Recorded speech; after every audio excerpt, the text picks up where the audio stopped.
여러분은 자식들에게 부모 노릇을 언제까지 해야 한다고 생각하시나요?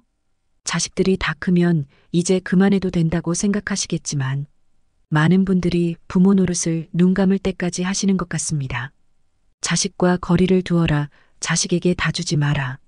이제는 이런 말들이 다이어트 상식처럼 다들 알고 있지만 막상 내 자식에게는 안 되는 부분들이 많습니다. 처음에 자식들을 키울 때는 아이를 볼 때면 가슴이 설레이기도 하고 모든 것이 기쁨이었습니다. 그래서 자식에게 올인하고자 했던 마음이 드셨을 수 있습니다. 자식들이 다 커서 또 다른 자식을 낳아도 아직 물가에 내놓은 아이 같은 마음이 들기도 할 것입니다. 그래서 마지막 눈 감기 전 혹은 눈 감으면 얼마 안 남은 시점까지 재산을 자식에게 물려주며 마지막까지 자녀들을 생각하는 것이 부모 마음입니다. 이렇게 부모는 눈 감을 때까지 자식들에게 주지만 자식들의 마음은 부모와 같지 않습니다. 나이 들면 자식 자랑, 손자 자랑하는 낙으로 산다라는 말을 자주 접합니다. 자식 키우고 가족을 건사하느라 자기 삶을 가꿀 시간 없이 살아왔는데 어느 날 남은 건 자식뿐임을 알게 된 걸까요? 정말 안타까운 일입니다. 자식 자랑, 손주 자랑은 공짜로 하지 말라고 합니다. 그만큼 자랑하고 싶기 때문입니다. 자식은 자신보다 더 소중하고 자랑하고픈 대상입니다. 이런 자식과 손주 자랑은 기꺼이 주머니를 털어서라도 하고 싶은 것이 우리 인간입니다. 다음은 어느 시골에 사는 한 노부부의 사연을 들려드리겠습니다. 저녁상을 물리고 나서 할머니가 물었어요. 그래, 낮엔 어딜 갔다 온 거요?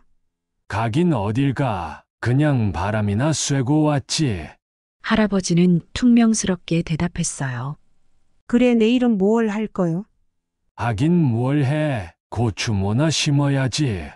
내일이 무슨 날인지는 아시오? 날은 무슨 날? 맨날 그날이 그날이지. 어버이날이라고 옆집 창식이 창길이는 벌써 왔습니다. 할아버지는 아무 말 없이 담배를 입에 물고 불을 당겼죠.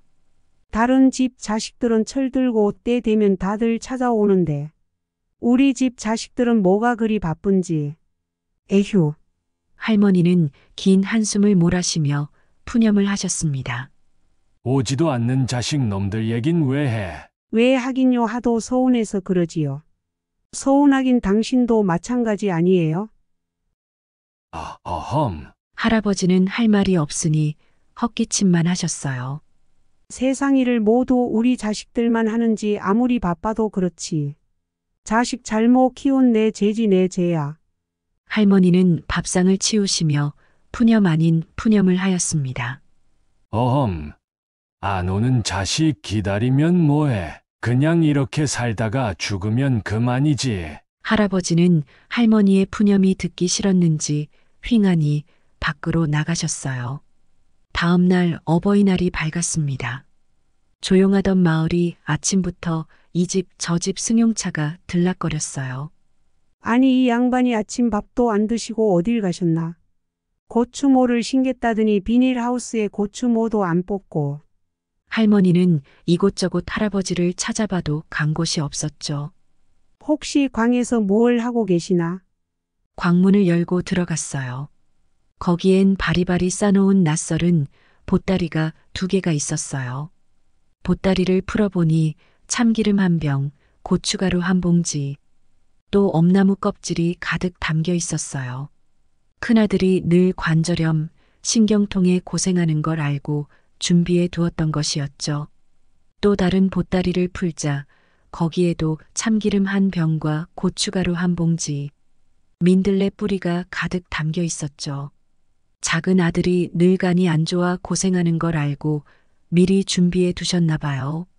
할머니는 그걸 보시고 눈시울이 붉어졌어요. 언제 이렇게 준비해 두셨는지. 엄나무 껍질을 구하려면 높은 산을 가야 하는데 언제 산을 다녀왔는지. 요즘엔 민들레도 구하기 힘들어 며칠을 캐야 저만치 되는데 어제는 하루 종일 안 보이시더니 읍내에 나가 참기름을 짜오셨던 거였죠. 자식놈들이 이 마음을 알려는지 할머니는 천천히 발을 옮겼어요. 동네 어기 장승배기에 할아버지가 홀로 앉아 있었습니다. 구부러진 허리에 초췌한 모습으로 저 멀리 동네 입구만 바라보고 계셨어요. 할머니는 할아버지의 마음을 잘 알기에 시치미를 뚝 떼고 말했어요. 아니 여기서 뭘 하시오? 고추모는 안 뽑고 청승 떨지 말고 어서 갑시다. 작년에도 안 오던 자식놈들이 금년이라고 오겠소. 할머니가 손을 잡고 이끌자 그제서야 할아버지는 모시기는 척 일어났지요. 오늘 날씨가 왜 이리 좋은기요? 어서 가서 아침 먹고 고추모나 심읍시다. 할아버지는 아무 말 없이 따라오면서도 자꾸 동네 어기만 쳐다보셨지요. 없는 자식복이 어디서 갑자기 생긴다오? 그냥 없는 덧 입고 삽시다. 아허, 헛기침을 하며 따라오는 할아버지가 애처로워 보였습니다. 집에 돌아와 아들 오면 잡아주려고 애지중지 길러왔던 씨암탉을 보고 오늘은 어버이날이니 우리 둘이 씨암탉이나 잡아먹읍시다. 까짓 거 아끼면 무얼 하겠소서. 자식 복도 없는데. 아침 밥상을 차리면서 오늘은 고추 뭐고 그냥 하루 편히 쉽시다.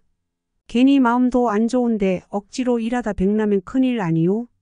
다른 집들은 아들 딸들이 와서 좋은 음식점에 외식이다 뭐다 하는데 우린 씨암탉 잡아 술이나 한잔 합시다.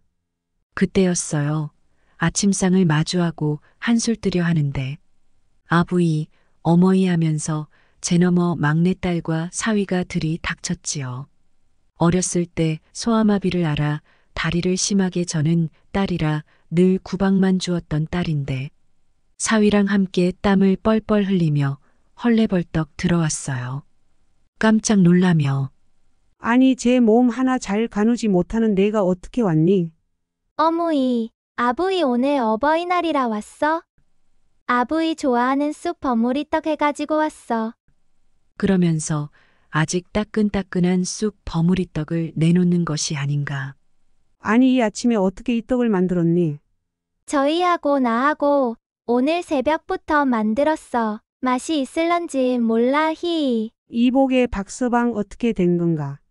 네 장모님 저 사람이 어제부터 난리를 쳤어요. 장인 어른께서 쑥 버무리떡 좋아하신다고 쑥 뜯으러 가자고 난리를 치고 또 밤새 울거내고 새벽부터 만들었어요. 그랬구나. 그런데 왜 이렇게 땀을 흘리고 왔어? 천천히 오지. 저 사람이 쑥 버무리떡은 따끈할 때 먹어야 맛있다고 식기 전에 아버님께 드려야 한다고 뛰다시피 해서 가지고 왔어요. 에이고 몸도 성취하는 자식인데. 소아마비로 인해 딸이 몸이 성치 않아 몇 년 전 한쪽 다리가 불구인 사위를 얻어 시집을 보냈던 딸이었죠. 언제나 할머니 마음 한구석의 아픔으로 자리했던 딸이었기에 그저 두 내외에 잘 살기만을 바라는 마음이었죠. 어느 사이 할머니의 눈가엔 눈물이 배어 나왔어요. 참, 아부이, 어무이, 이거? 카네이션 두 송이를 꺼내어 내미는 거였죠. 저희가 어제 장터에 가서 사왔어. 이쁘지 히. 내가 달아드릴게. 하면서 카네이션을 가슴에 달아주었죠. 아부이, 어무이 오래오래 살아야 돼. 알았지? 그래 알았다. 오래오래 살으마. 너희들도 행복하게 잘 살아라. 박서방 정말 고맙네. 아니에요. 장모님 두 분 정말 오래오래 건강하게 사세요. 그려 정말 고맙네. 아부이, 어무이 어서 이 쑥떡 먹어봐. 맛이 어떨런지 몰라? 그래 알았다. 할머니, 할아버지는 쑥 버무리떡을 입에 넣으며 목젖이 울컥하는 것을 느꼈죠. 눈가엔 눈시울이 붉어졌지만 애써 참으며 그래 참 맛있구나. 이렇게 맛있는 쑥떡은 처음 먹어보는구나. 당신도 그렇지요. 그럼. 아버님은 목이 메어 더 이상 말을 하지 못하셨죠. 탐술, 사위가 잊었다는 듯 보따리에서 술병을 꺼냈어요.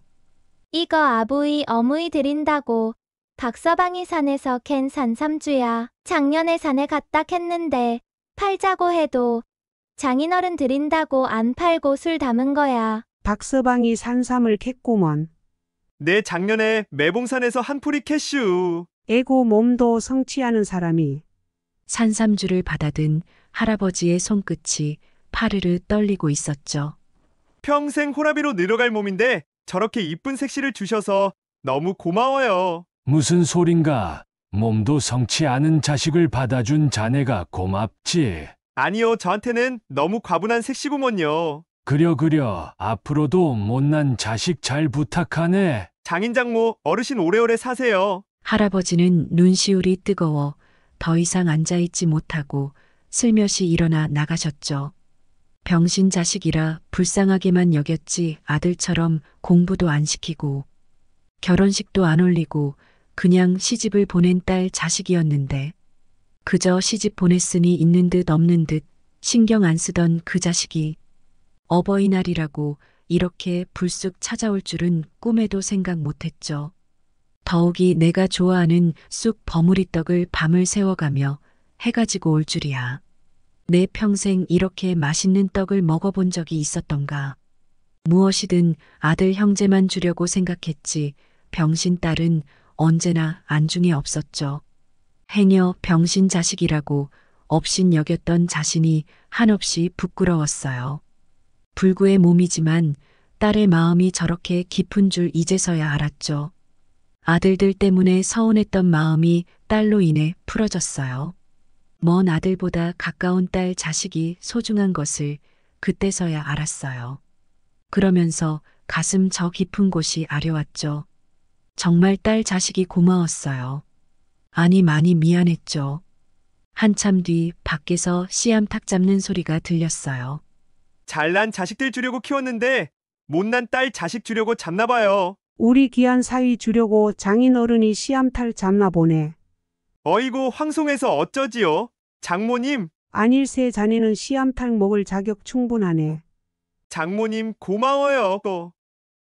옛말에 굽은 소나무가 선산을 지킨다 했던가요? 몸도 성치 않은 딸 자식이 진정한 효도를 하고 있는 모습이죠. 효라는 것을 몇 가지로 정해서 말할 수는 없으나 품 안의 자식인 것처럼 살아 생전에 효도가 진정한 의미를 지니지요. 주자 10회운 중에도 불효부모 사후회가 으뜸이듯 부모님 살아 생전에 효도하지 아니하면 돌아가신 후에 반드시 후회한다 했지요. 부모님은 기다려주지 않습니다. 살아 생전 잘 모셔야 그것이 효도이지. 사후 아무리 진수성찬을 차려놓고 제사를 지낸들 아무런 소용이 없지요. 부모 없이 태어난 자식은 없습니다. 하늘 같은 부모님 은혜, 언제 어느 때고 잊지 말아야 하지요. 이 시간 잠시 두 눈을 감고 묵상에 잠겨볼 것을 권하고 싶습니다. 자신이 먹고 쓰고 싶어도 가족을 위해 아끼면서 살아온 부모님에게 우리는 존경과 섬김으로 자식의 도리를 다하며 살아야 할 것입니다. 그것이 진정 평생 갚아도 못다할 부모님의 사랑과 은혜에 대한 보답이며 부모가 늙어 자식으로 인해 쉬게 된다는 의미에서 자식의 십자를 쉴십자로 표기하게 된 본래의 의미를 되찾게 되고 미래의 자신도 자기 자식들로부터 효행을 받게 되는 아름다운 메아리가 될 것입니다. 부모는 누구에게나 뿌리입니다. 뿌리가 닫히면 나무는 제대로 성장하지 않습니다. 그래서 모든 자식은 부모가 편안하게 살기를 원합니다. 그런데 뿌리인 부모가 지붕 역할을 하려고 하면 숨이 막힙니다. 그때 부모는 자식의 부담이 됩니다. 사람이든 동물이든 성장한 생명은 스스로의 힘으로 살기를 원합니다. 따로가 되어야 함께가 되는 것이기 때문이죠. 독립해야 하는 상황에서 부모가 심적으로 자식에 기대 있으면 자식의 부담이고 자식이 부모에게 기대 있으면 부모의 부담입니다. 부담감은 불화의 씨앗이기도 합니다. 그러니 나이 들어서는 자식을 위해 안 사는 일이 자식을 위하는 일이기도 합니다. 어머니였던 아버지였던 시절을 졸업한 것을 감사히 여기고 이제는 마음에서부터 자식을 독립시키고 스스로 독립해야 자식을 그저 친한 친구 정도로 여길 수 있습니다. 자식은 모든 면에서 부모의 능력을 능가할 수도 있지만 그러나 자식을 사랑하는 부모의 넓은 마음만은 능가할 수가 없는 것입니다. 만약 불효를 부추기는 사람은 후일 자신의 이세들에게 어김없이 똑같은 외면을 당할 것이라는 부메랑의 법칙을 명심해야 할 것입니다. 사람은 돈을 벌어 부유함을 얻게 되면 대부분 현재의 풍족함에 만족하지 않고 더 많은 소유를 위해 시도하며 나를 존재하게 한 부모에게는 나중에 효도하겠다고 하면서 자신과 자기 자식 그리고 아내를 위해서는 현실의 자금이 동원되는 대로 지원을 아끼지 않습니다. 나중에 효도할 것이라는 그 효도의 대상인 부모는 늙지 않고 현재의 존재로 오래도록 머물러 있지 않다는 것을 우리는 분명히 기억해야 할 것이며 자신의 젊음이 영원할 것 같지만 이 30년의 세월이 지나면 자신도 늙어 지금의 부모 자리에 동일하게 처해 있을 것이라는 생각을 한 번쯤 가슴속에 담아두어야 할 것입니다. 자신을 낳아주시고 정성을 다해 길러주신 부모님의 헌신적인 사랑과 은혜를 다시 한번 생각하고 처부모든 시부모든 혼신을 다해 진정한 효도를 몸소 실천하고 아름다운 인생의 역사를 창조하는 삶의 전환점이 오늘이기를 바랍니다. 슬기님들, 오늘 영상이 도움이 되셨나요? 오늘의 지혜를 꼭 마음에 새겨 품격 있는 노후를 만들어 가시길 바랍니다. 귀중한 시간 끝까지 시청해 주셔서 감사합니다. 구독, 좋아요는 영상 제작에 큰 힘이 됩니다. 노후의 빛나는 영상으로 다시 찾아뵙겠습니다. 건강하고 풍요로운 인생을 응원하겠습니다. 지금까지 슬기로운 노후 생활이었습니다.